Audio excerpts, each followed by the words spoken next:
வணக்கம் நண்பர்களே. சென்ற வீடியோவோட தொடர்ச்சி ரிப்பன் பிரபு அவருடைய மேற்கொள்ளப்பட்ட சீர்திருத்தங்கள். சென்ற வீடியோவில் நாம் 3 விஷயங்களை பார்த்தோம். தொழிற்சாலை, மக்கள் தொகை கணக்கெடுப்பு, பத்திரிகை சம்மந்தப்பட்டது, அப்புறம் 4வது வர்த்தகம் சம்மந்தப்பட்டது. இந்த இதில் நம்ம 2 விஷயத்தை பார்க்கலாம். கல்வி சம்மந்தப்பட்டவர் என்ன பண்ணியிருக்காரு மற்றும் உள்ளாட்சி சுதந்திரம், அதாவது உள்ளாட்சி தேர்தல், இந்த மாதிரி முறைகள்லாம் இருக்குல்ல, அதை பற்றிய அவருடைய நடவடிக்கை என்ன அப்படிங்கிறத பற்றி நம்ம பார்க்கலாம். ஃபஸ்ட்டு ஹண்டர் கல்வி கமிஷன், சரிங்களா? இது அடிக்கடி குரூப் 4ல் கேட்கக்கூடிய ஒரு கேள்வி. இந்த ஹண்டர் கல்வி கமிஷனுங்கிறது என்னென்னா, ரிப்பன் பிரபு இந்தியா மக்களிடம் கல்வி எஜுகேஷன் சிஸ்டமேட்டிக்காக போய் சேரல.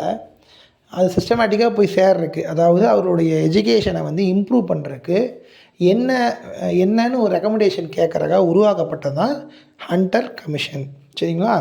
இவர் ஃபஸ்ட்டு சார்லஸ் வுட் அப்படிங்கிறவரோட தலைமையில் அந்த கல்வி கமிஷனை உருவாக்கியிருக்காரு. அப்படி அந்த கல்வி கமிஷனில் ஆணையத்தோட தலைவராக சார் வில்லியம் ஹண்டருங்கிறவர் நியமிக்கப்பட்டிருக்காரு.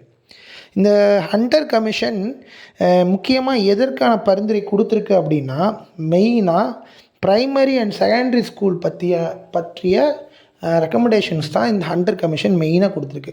ஸோ முக்கியமாக பிரிட்டிஷ் டைமில் கல்விக்கு ஒரு சில விஷயங்கள் நடந்திருக்கு. அது முக்கியமான விஷயம் பார்த்திங்கன்னா மெக்கலேவோட மினிட்ஸு, உட்ஸ் அறிக்கை, அப்புறம் இந்த மாதிரி ஹண்டர் கமிஷன். இந்த சிலது மட்டும் ரொம்ப முக்கியம். இதை மட்டும் நீங்கள் மறுபடியும் படிச்சிங்கன்னா உங்களுக்கு புரிஞ்சிடும். உட்ஸ் அறிக்கை பார்த்திங்கன்னா டல்ஹூசி டைம்லேயும், மெக்கல்லே பார்த்திங்கன்னா வில்லியம் பெண்டிங் டைம்லேயும் நடந்திருக்கும், சரிங்களா? இதை நம்ம வாய்ப்பு கிடச்சா அதை முன்னாடி நம்ம படிப்போம், அதை தெரிஞ்சு வச்சுக்கோங்க. இப்போ இந்த ஹண்டர் கமிஷனுங்கிறது ரிப்பன் பிரபுவோட காலங்களில் நடத்தப்பட்ட ஒரு ரெக்கமெண்டேஷன், ஒரு கமிஷன். இது தன்னுடைய ஆய்வறிக்கையை கொடுத்துருக்கு. என்ன பரிந்துரைகளை கொடுத்துருக்கு என்னென்னா, துவக்க கல்வியும் இடைநிலை கல்வியும் இந்தியாவில் போதுமான அளவு இல்லை, அது வருந்தத்தக்கதுங்கிற மாதிரி அவங்க கொடுத்துருக்காங்க. துவக்க கல்விகளை நகராட்சிகளையும் மாவட்ட மன்றங்களையும் பொறுப்பேற்க வேணும். அதாவதுங்க, ப்ரைமரி ஸ்கூலோடைய செலவுகளை நகராட்சியும் மாநகர மன்றங்களுமே பொறுப்பேற்க வேணும்னு சொல்லியிருக்காங்க, சரிங்களா? இப்போ நம்ம கார்ப்பரேஷன் இருக்குல்ல, கார்ப்பரேஷன் பள்ளிக்கூடங்கிறாங்களே, அதைத்தான் அவர் அப்போ சொல்லியிருக்காரு, பரிந்துரை பண்ணியிருக்காரு. கார்ப்பரேஷனே அந்த பள்ளிக்கூடங்களை எடுத்து நடத்தணும் அப்படின்ட்டு. அப்படியே என்னென்னா, இடைநிலை பள்ளிக்கூடம், செகண்டரி ஸ்கூல்லாம் நிறைய தனியார் பள்ளிக்கூடங்களாக உருவாக்கணும். செகண்டரி ஸ்கூலுக்கு நிறைய தனியார் பள்ளிக்கூடம் உருவாக்கணும் அப்படின்னு இருக்காரு. ஏன்னா கவர்மெண்ட்னாலேயே அந்த பள்ளிக்கூடங்களெல்லாம் உருவாக்க முடியாத காலம் அது. அதனால் நிறைய செகண்டரி எஜுகேஷன் சென்டர்ஸ்லாம் ப்ரைவேட் ஸ்கூலே உருவாக்கணும்னு அவர் கேட்டிருக்காரு. அந்த ப்ரைவேட் ஸ்கூலுக்கெல்லாம் மானியமும் கொடுக்கணும்னு சொல்லியிருக்காரு, சரிங்களா? அதே மாதிரி செகண்டரி ஸ்கூலில் ஒகேஷ்னல் குரூப்ஸ்ன்னு சொல்லுவாங்க, தொழிற்சாலை கல்வி, அந்த கல்வியெல்லாம் அதில் கொண்டு வரணுங்கிறத ரெக்கமெண்டேஷனையும் சொல்லியிருக்காங்க. முக்கியமாக பெண் கல்விக்கு அதிக அக்கறை காட்ட வேண்டும்னு பரிந்துரை ஹண்டர் கமிஷனில் கொடுத்துருக்காங்க, சரிங்களா? இந்த பரிந்துரையெல்லாம் ரிப்பன் அவர்கள் பரிந்துரையை ஏற்றுக்கொண்ட ரிப்பன் அவர்கள் அதற்கான செயல்கள்லாம் தீவிரமாக செஞ்சுருக்காரு. ஏன்னா இந்த நாட்டு மக்களுக்கு கல்வி முக்கியங்கிறத அவர் புரிஞ்சு வச்சுருக்காரு. முக்கியமாக என்ன பண்ணியிருக்காருன்னா, தொழில் கல்விக்கெல்லாம் முக்கியத்துவம் கொடுத்துருக்காரு. எல்லா பள்ளிக்கூடத்துலேயும், இடைநிலை பள்ளிக்கூடத்துலேயும் தொழில் கல்வியை கொண்டு போய் சேர்த்துருக்காரு. அப்புறம் ஒவ்வொரு மாவட்டத்துலேயும் ஒரு மாடல் ஸ்கூலை உருவாக்கி ரன் பண்ணி பார்த்துருக்காரு, சரிங்களா? இதெல்லாம் ஷார்ட்டாக ஹண்டர் கமிஷனால் இந்திய மக்களுக்கு கிடைச்ச பலன்கள். முக்கியமாக ஹண்டர் கமிஷன் அப்படின்னாவே ப்ரைமரி அண்ட் செகண்டரி ஸ்கூல்னு புரிஞ்சுக்குங்க. இந்த ப்ரைமரி ஸ்கூல்லாம் கார்ப்பரேஷனை எடுத்து நடத்தணும்.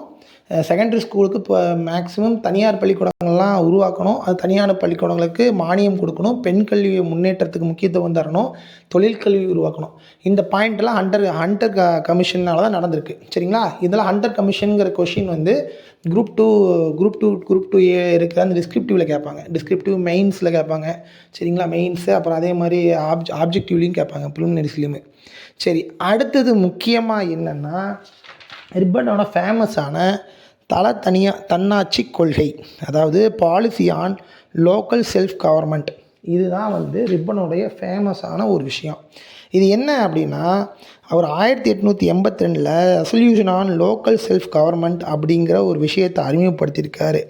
அந்த விஷயம் என்னென்னா, பொதுவாக உள்ளாட்சி அமைப்புகள் வந்து அரசாங்கத்தோட நிர்வாகத்தில் ஐக்கியமாகணுங்கிறத தீவிரமாக அவர் யோசித்து நடத்தப்பட்டது தான் அது.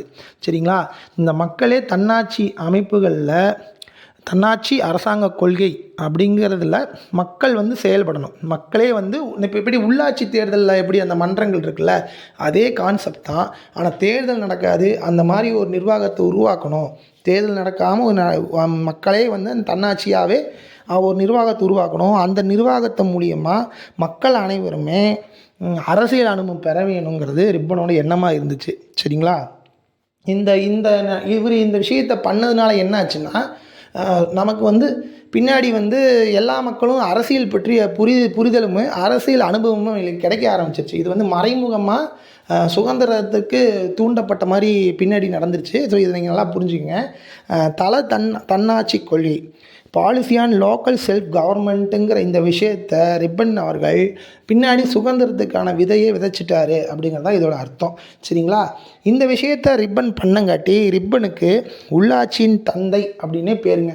அவருக்கு மிகப்பெரிய அவருக்கு பேர் வாங்கி கொடுத்த விஷயங்களில் இதுவும் ஒன்று. சரிங்களா? அவரை வந்து உள்ளாட்சியின் தந்தை அப்படின்னு அழைக்கிறாங்க. ஸோ இன்றைய வீடியோவில் நீங்கள் 2 விஷயம் புரிஞ்சிட்டீங்க அப்படின்னு நான் நம்புகிறேன். இன்னொரு வீடியோவில் அவருடைய ஃபேமஸான ஹில்பர்ட் மசோதா அப்படிங்கிற அந்த விஷயத்தையும், ரிப்பன் பிரபு எப்படி தன் நாட்டிற்கு போனார், அதற்கு மக்களின் பிரியாவிடை என்ன அப்படிங்கிறத பற்றியும் நம்ம விரிவாக பார்க்கலாம். நன்றி, வணக்கம்.